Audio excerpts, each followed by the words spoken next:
মমতা ব্যানার্জি এখন এটা কাগজে বাঘ, পেপার টাইগার, টিভি টাইগার। হয় আপনার বিপি বাড়বে, সুগার বাড়বে, হ্যাঁ, রাতে ঘুম আসবে না, কিন্তু আপনি এসআইআর আটকাতে পারবেন। দিল্লি পরেই মমতা এনআরসির চাষ শুরু করবে। আমরা চাই মাথা, কালীঘাটের মাথা, হাজরার মাথা, কাকু যার নাম বলল সেই তাদেরকে আমরা এবার কারাগারের অন্তরালে দেখতে চাই, কোমরে দড়ি বেঁধিয়ে নিয়ে যাচ্ছে এটা দেখতে চাই। তৃণমূল মানেই চোর, কিন্তু সত্যি কথা যদি বলেন এই সুজিত বোস, এই বালু, এই পার্থ, এদের নিয়ে বাংলা একদমই ইন্টারেস্টেড না।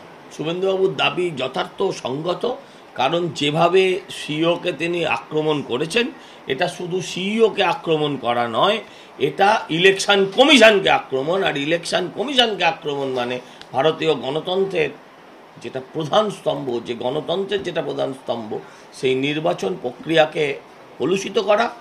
আমি সমগ্র নির্বাচন কমিশনকে বলবো যে আপনারা এর বিরুদ্ধে আইনি পদক্ষেপ নিন, নয় মমতা ব্যানার্জি ক্ষমা চেয়ে নিন। সুজিত বোস যে মাল তোলে সেটা নিয়ে তো আর জনগণের কারো সন্দেহ নেই, এটা তো মমতা ব্যানার্জি নিজেই বলেছে সুজিত টাকা তোলে। আর যদি কেউ না তুলে থাকে, তার যদি মিনিমাম মান সম্মান থাকতো, সে ওই দিন আত্মহত্যা করত।